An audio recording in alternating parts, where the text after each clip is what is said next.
it's incredibly quiet. And since it's electric, no emissions. I think a big change from both a conservation side and a recreation side is noise. Think about going camping and being in a campsite and having somebody come through with a gas powered dirt bike or something like that. Pretty disruptive. And so there is, just a lot less impact from noise, from output of emissions, and it still holds up to be able to get you where you need to go. And so I think that the combination of a lot of that really makes it a little bit of a Swiss Army knife, but also maintaining its identity as an electric vehicle.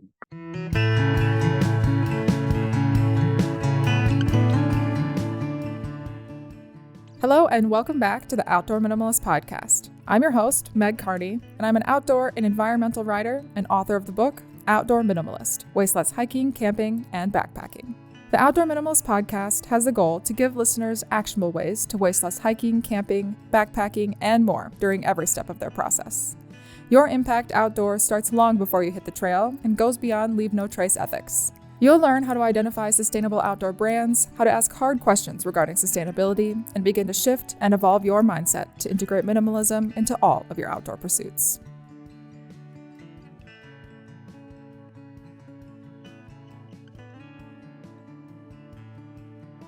In episode 119 of the Outdoor Minimalist podcast, we enter the world of biking. Now, I'm an avid cyclist, but mostly with gravel bikes, so when I learned about electric adventure bikes, I may have raised my eyebrows just a little bit. And first of all, I just really didn't know what they were. Were they like e-bikes? Are they electric motorcycles? And surely, if they're an electric motorized vehicle, they weren't going to be good for the environments they're used in, right? Well, I was pleasantly surprised to learn that some electric adventure bikes are set out and designed as a mode of transportation that can bring you deeper into the backcountry while minimizing your impact. To learn more about these bikes and how they're taking the adventure vehicle world by storm, I had the pleasure of talking with Joey Pleich, Director of Brand Marketing for UBCO Electric Adventure Vehicles. With more and more of the outdoor space becoming electrified, we look to dive into how UBCO is leading the charge in fostering equitable solutions for moving recreation and work-forward sustainability. Starting with their roots in New Zealand agriculture, we speak with Joey on the evolution of UBCO's core product, the 2x2, an all-wheel drive, all-terrain electric adventure bike and its many applications. And right now, Outdoor Minimalist listeners can get $250 off a purchase of an UBCO 2x2 adventure bike with our unique link in the show notes. Click the link down below to save $250 on a 2x2 electric adventure bike. Thanks for joining me on the Outdoor Minimalist podcast today, Joey. I look forward to learning more about UBCO bikes and all of the innovations. But before we get to that, I want to know how you first became interested and involved in outdoor recreation and how it fits into your life now. Yeah. Well, I'm a born and raised Oregonian here in the Pacific Northwest. And part of that was spending a lot of time in the outdoors, whether that was camping or going skiing in the winter. It was just part of the culture and part of the lifestyle that I grew up in. And after doing a very short stint living in Los Angeles, made my way back to the Pacific Northwest. And over years of working in different industries that were in the outdoor industry or adjacent to it, I found UBCO when they finally made their way to the States. And it's really been an exciting foray into a deeper portion of this industry. Yeah, so is working with motorized bikes something that you've done for a long time, or was it like your interest in the outdoor industry that drew you to UBCO? Yeah, I've been a longtime enthusiast of motorcycles and all things two-wheeled as just in the recreational sense. I've had cafe bikes, I've ran enduros and different things like that. And so I've really loved the exhilaration and exploration that it opens up, and especially being able to get further into the outdoors. And that was a big component of me landing here at UBCO and working on what we're doing now. Awesome. And for the listeners, do you mind just explaining what UBCO bikes are, what they're used for, and then also what your role is with the company? Yeah, absolutely. So UBCO stands for Utility Bike Company. We're born out of New Zealand. We started as an agriculture product. Our founder wanted to make a electric bike, so it could be quiet, something all-wheel drive. So it's a dual-wheel drive electric motor bike. And over time, more and more different use cases came into focus. We came into the United States, and around 2 years ago, I was able to join the company, and I'm our director of brand marketing. Okay, so I am not someone that is very experienced with motorized bikes, motorcycles, dirt bikes, any of that stuff. And so outside looking in, when I'm looking at the Mm-hmm. bikes, what would kind of some of the differences be between the UBCO bikes and something like an e-bike or even a dirt bike? Yeah, I think we really split categories, and that's something that's unique to us as we are a product of our own design and nature. So one thing that differentiates us is we don't have pedals. So we're not a pedal assist e-bike, but we're also not a full power off-road dirt bike either. We really find our space in between those two categories, and really grounded in the approachable nature of exploration. And so our bikes have a lower center of gravity. It is a twist and go throttle with just a push button start. And so it's really made to be an inclusive product that you don't need to be somebody that knows how to shift gears in a motorcycle, knows how to ride moto, deep in that category, to be able to get on. And that's what really lends this bike to what it is. We actually modeled it after the old Trail 90 from Honda. And that was one of the best selling bikes of all time. It was built for a lot of projects, both on road and off road. And that's kind of the central ethos of our bikes is, being able to do different work that's needed to be done, whether that's on the farm, ranch, conservation work, or just general exploration into the outdoors. We also comes with a lower center of gravity. It just feels safer. I think people being able to get on something technically electrically motorized for the first time and be able to touch their feet on the ground is a sense of comfort with it. And so, we really are in this space between electric bikes and electric motorbikes that is what we call, electric adventure bikes. So that's kind of the category that we're carving out and educating people on how they can access. Yeah, that's really interesting. And I mean, you talked a little bit about the initial application being for agriculture. So I'm just kind of Mm-hmm. curious, is that still the most common use, or is it now used like for fun, for recreation, or yeah, what are the general use cases, I guess? Right. Yeah. It's pretty broad, to kind of go through the linear process of how people started adopting the bike. It was initially founded as a farm bike because it wasn't going to spook the animals. You could get her across really rough terrain. You could be out working on it for a full day on a single charge. And then from there, we started getting interest from New Zealand Special Forces, where we were based out of, because of its stealth nature and utility that it could carry equipment.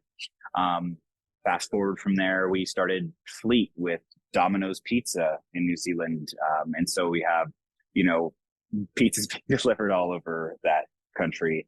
And over time, and especially as we got into the US market, it opened itself up to kind of the concept of everyday adventure.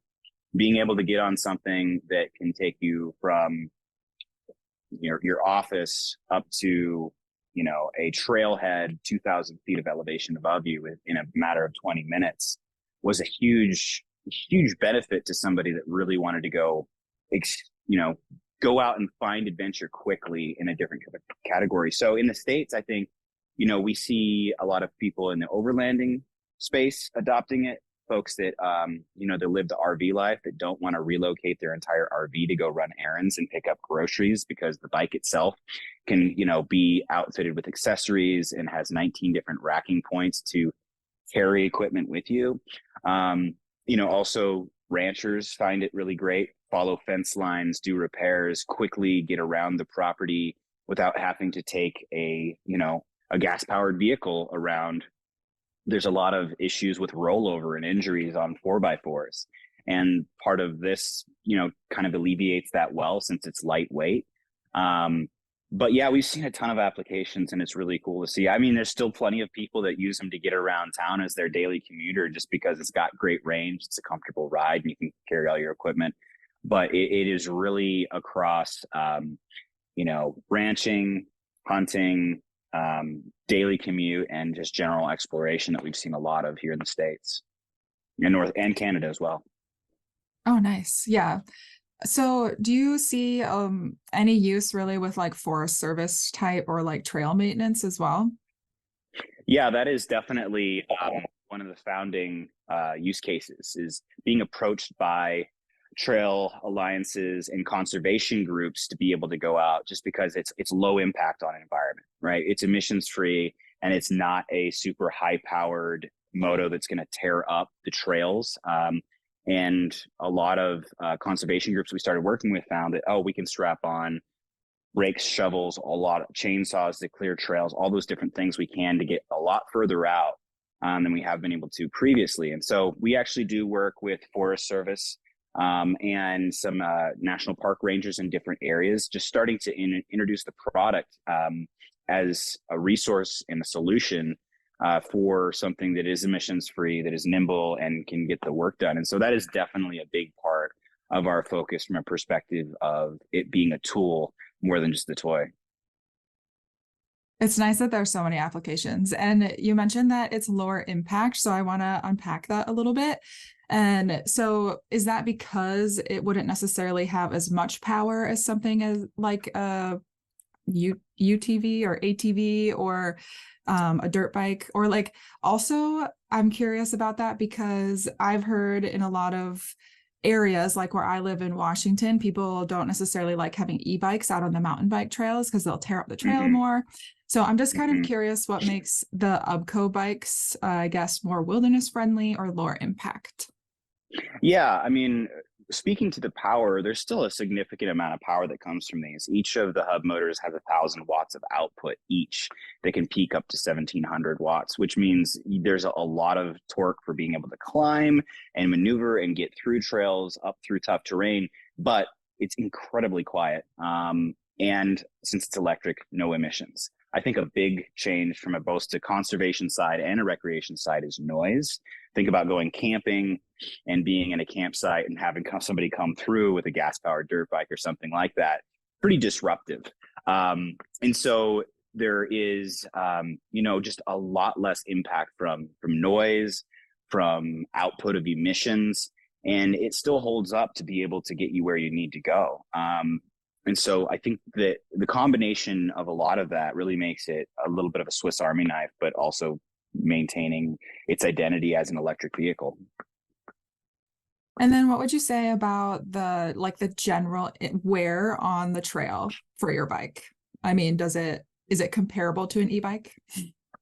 Yeah, I would say it's very comparable to e-bike. I mean, given that it does have more power being distributed to both of the hub motors front and back, it will definitely propel you faster than an e-bike would from a pedal assist position. But we've never had complaints about this tearing up trails. We try to be really mindful of where we direct our customers so that they're not, you know, flying by people on single track that are pedaling on a mountain bike or something like that. And so there's different spaces for them to operate within.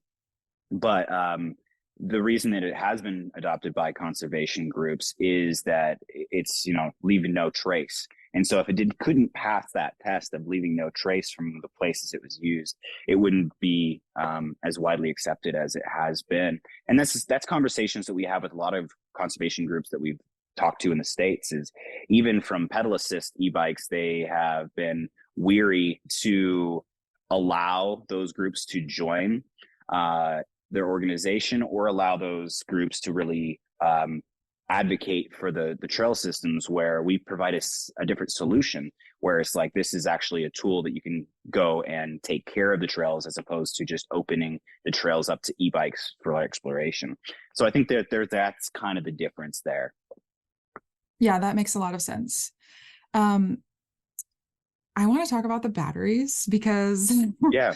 electronics have a pretty high impact, and people that have been listening to the podcast for a long time will recognize the term planned obsolescence. So, Hmm. just like planning for something electronic, something battery powered to expire. So then you have to, as a consumer, pay more to replace it. And so, I Right. guess, how would your bikes like differ and not necessarily fall into those categories? Yeah. I think that when you think about the origination of how the battery was developed, we knew we needed to have something pretty substantial because since it is powering two hub motors that are stronger than most e-bikes, uh, the fact that it goes 30 to 40 miles an hour, depending whether it's an on-road version or off-road version, um, and and also power a full suspended vehicle, it's pretty significant. So it's a 3.1 kilowatt hour battery that's in this bike, and that has a 75-mile range on it. So substantial battery. It's very accessible to pull in and out.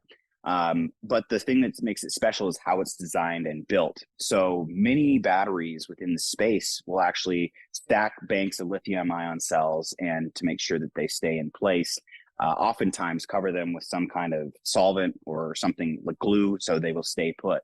The problem with that is once the battery loses its ability to charge, hold its charge, power whatever vehicle is going to, it turns into a very difficult process of breaking that down to create anything that is recyclable. So what we do is we actually build the batteries without all of that. We actually stack the cells and put them in place so that we can go down to a cell level to replace lithium ion cells on a singular level or a bank of cells and give it a much longer life. We've actually, since we've been working with fleet, like Domino's and like conservation groups that are running them every day, we found that, say, 75-mile charge on the battery, you go through that completely dead to completely charged 1,000 times over any period of time, you're only going to lose about 10 to 20% of the battery's capacity. So it's meant to go for a very long time. And then we've always had second life in mind. So we can either repair the battery, or since it's not all glued together and turns into a large piece of waste, we can break it down and recycle it, more responsibly. And I think that's a big part of our brand focus is mindfulness, as opposed to just a race to the top of selling the most e-bikes or doing something. Everything that we've done with the 2x2 is really meant for having a long life and a very conscious impact on how the bike is used in its life and how the parts can be dismantled after it's served its full life. Yeah, that's really cool how the battery is designed to be repairable or replaceable relatively easily. And that repairability, is that built into all of the aspects of your bike then? Like, could you repair it like you would a normal mountain bike or motorcycle or something like that? Yeah, absolutely. The benefit of it being electric is there's fewer pieces than a standard combustion engine or anything like that to replace. Ultimately, it's a super high-end aluminum frame, which makes the bike lightweight in nature, but it's still substantial. The BMS and the controller are all very easily manageable to repair. And the bikes actually come with a field kit underneath the seat. So every tool you'll need to repair the bike or change out the brakes, repair a flat or something like that, all fit in just a tiny field kit about 8 inches by 4 inches that sit under your seat. And so it really is meant to be super user friendly, very straightforward. And there's not a whole lot of tools in there. There's a small multi-tool and a few little wrenches.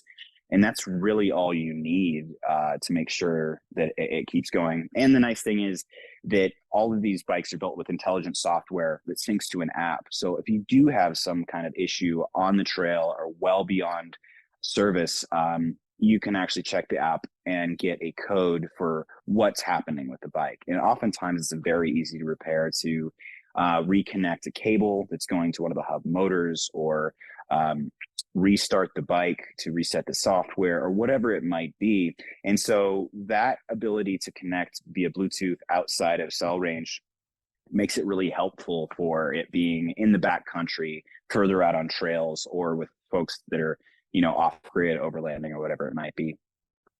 Yeah, I was wondering about that as you were speaking about like repairing the bike and stuff. I was like, well, what if you're like in the middle of nowhere? Is it easy to repair? But that's Right. that's an awesome feature and really good for accessibility. So if you're not necessarily mechanically inclined, you're still capable of doing it yourself, or at least doing it well enough so you can get back to have someone else help Yeah. you. Yeah. We always say if you can turn a screwdriver, you should be able to repair anything on the bike. Perfect. Yeah. And is there one specific type of repair or like component that you have seen needing to be replaced most often? Is it the battery or other things kind of more likely to It, fail, I guess? it's really not the battery. The battery is really kind of the central part of the product and meant to last a very long time. What we've seen, for the most part, in general wear tear is like tires and brakes, which is pretty much true of anything that will just go after time from stress of general use.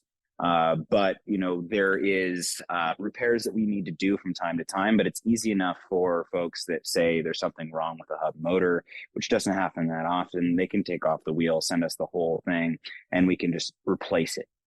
So it's not necessarily a deep fix, but also we have over 150 retailers in North America that know how to work on the bikes. And so there's a lot of resources nearby. So oftentimes, you can get direction like, oh, this, you just do X, Y, and Z.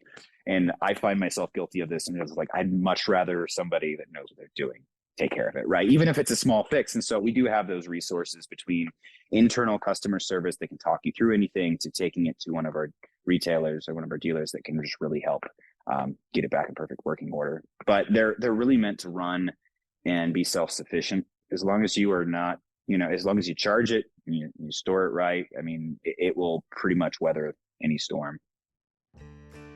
This podcast is sponsored by Diorite Gear. Diorite Gear sells sustainable trekking poles handmade in their Portland, Oregon workshop. By taking ownership of their production, Diorite Gear is able to minimize their trace in manufacturing and in the environment, while their poles' recyclable and easily repairable components allow you to do the same. As someone that hikes daily and often in the Cascade Mountains or its foothills, trekking poles have become a staple in my gear lineup.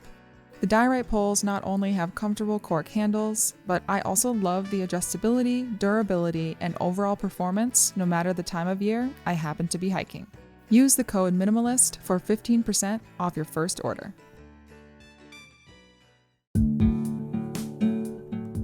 Hey, Outdoor Minimalists.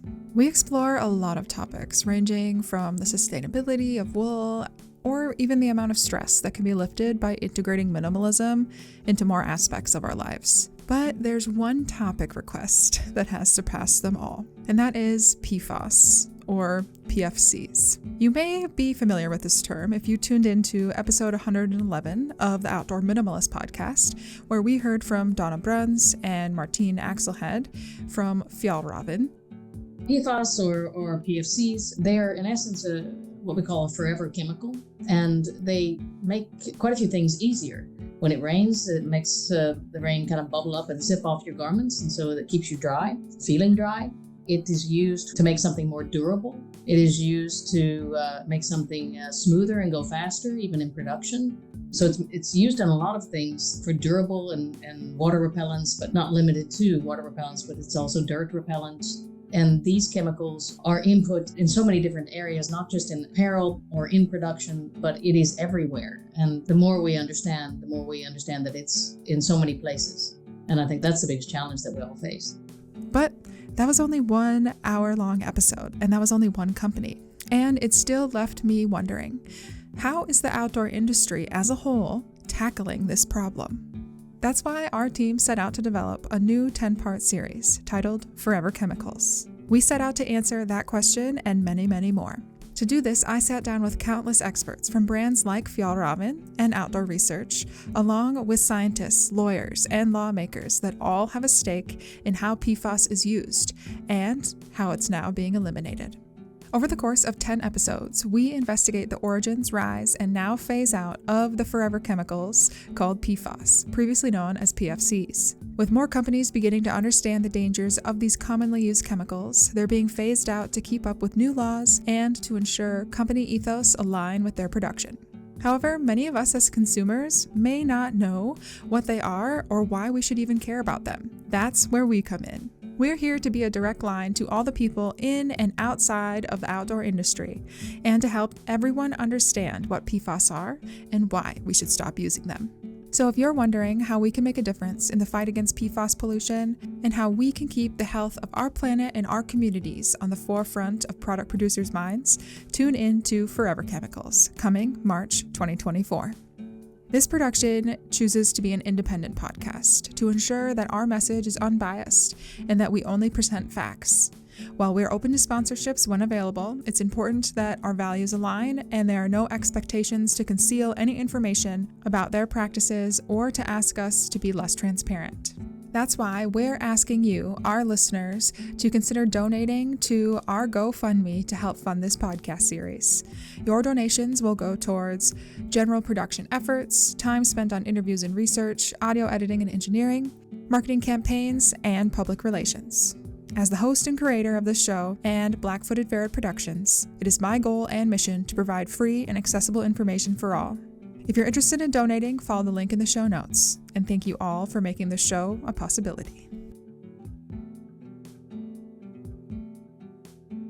Are there certain types of terrain or weather conditions that the bikes fare best in? Because we're recording this in winter, and so I'm kind of thinking of that. Are you capable of using it year round? Is the battery impacted by changing temperatures? Because I know batteries often deplete faster in cold weather. Yeah, definitely. There is basically storage recommendations for the wintertime, that if you are going to leave your bike sitting outside for a long period of time, I'm going to leave my bike outside in a carport and it's going to be snowing for the next month, we'd recommend you pull the battery and bring it inside. But it's as easy as lifting the seat up and the whole battery slides out. It literally takes 5 seconds to remove that, and you can charge it inside or in the bike.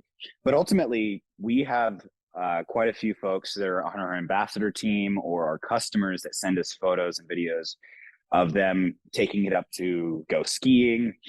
We've actually even 3D printed some ski racks to go on the bike where they can actually take their stuff up and do recreation for the day, leave it, ride it down without any worry. And part of the benefit of how the bike's set up is there's brake regeneration. And so the brake regeneration, especially if you're doing a lot of going up to the mountain and coming back down or whatever it might be, that brake regeneration really helps maintain the battery range. But ultimately, it's very much all season. There's just certain care we try to let people know about. And usually that's letting the bike sit for long periods of time, especially at a low charge. So freezing temperatures, we usually just say, bring it in somewhere. It's easy enough to do. And if you're not freezing, the battery won't be either. Yeah, that's really interesting. I didn't think about using it to go skiing, but I understand the draw of the application. I just feel like it'd be really cold. Yes, a little bit too cold for me to brave, but there's plenty of folks out there that just love the ability to get out and go. So yeah, absolutely. And I really love the way you've explained the bike design and the fact that it's so intentionally designed.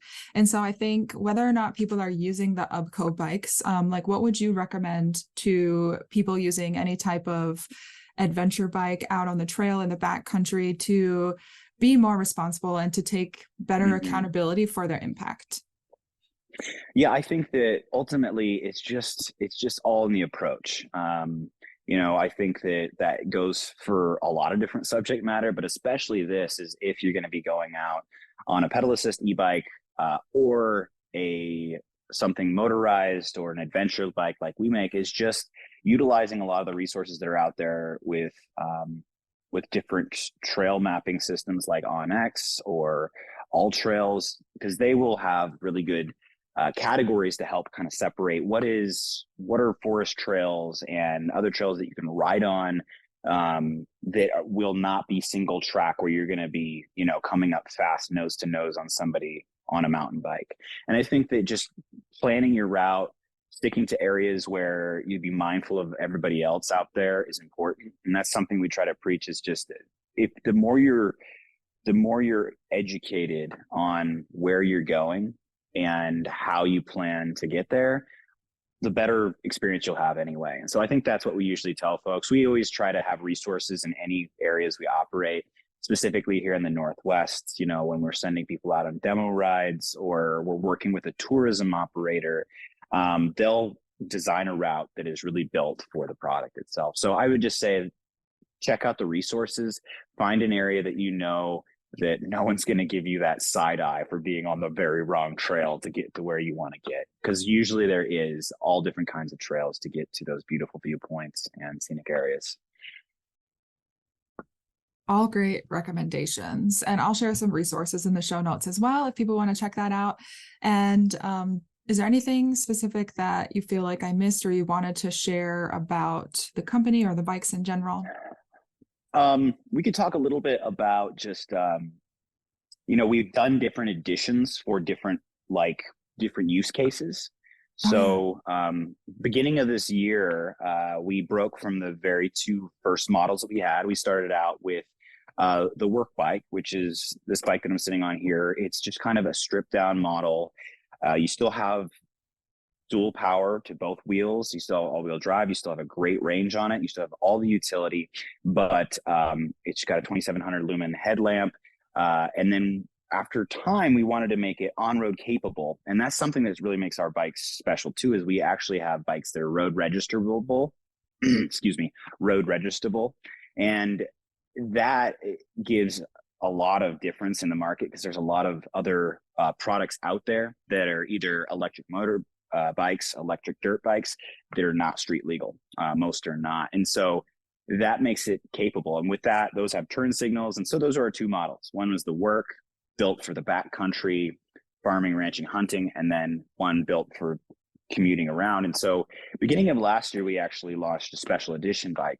We worked with Peak Design on some really great gear mounts to be able to hold your phone, to navigate around town, some different custom colorways of this really beautiful mossy green, and some accessories that came with it, just to be able to easily put everything you carry on a day-to-day process on the bike, just helping people kind of understand the value proposition of how you use the bike.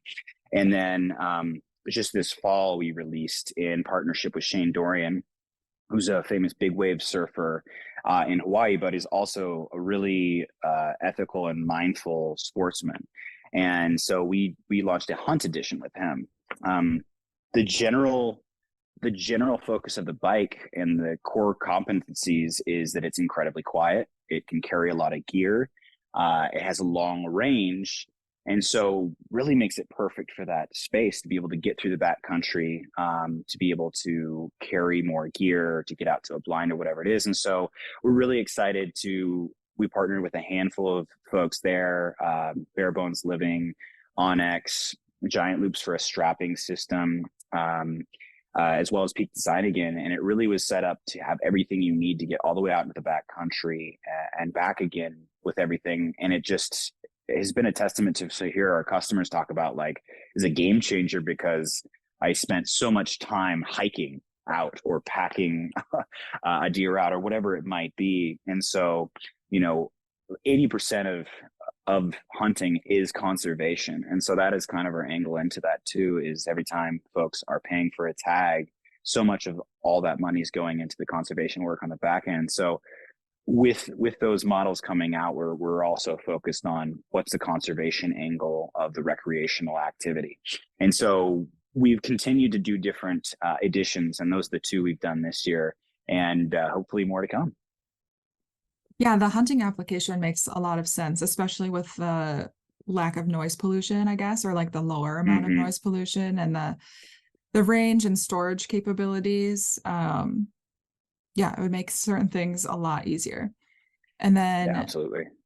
Yeah, how can listeners learn more about UBCO Electric Adventure Bikes and check out all of your recent models and stay up to date with any new options available? Yeah, I think the best bet is to check out our website, ubco.com, ubco.com. All of our current models are on the website, but we also really try to curate a lot of content and tell a lot of stories, whether it's working with different conservation groups. We work with a lot of different ambassadors from photographers for National Geographic to folks like Chris Ricard and some other folks that are great partners in helping us really showcase all the different use cases. And so if you're interested, go check out our blog, go check out our products. You can be able to find a dealer near you on the website and go take a free demo ride. And also follow along on Instagram and across social media at UBCO Bikes. Amazing. And I'll be sure to share the links to all that in the show notes so you can find it really easily. But with that, thank you so much, Joey, for sharing all of the amazing innovations that UBCO has to offer us. Oh, thank you. Thanks for listening. And if you like what you hear, let me know. Leave a review and be sure to subscribe so you never miss an episode. You can find us on Instagram at outdoor.minimalist.book, on YouTube, or subscribe to our weekly newsletter at theoutdoorminimalist.com. For even more updates, other educational resources, and to help build an outdoor community with the shared goal to create a better outdoor space as we recreate.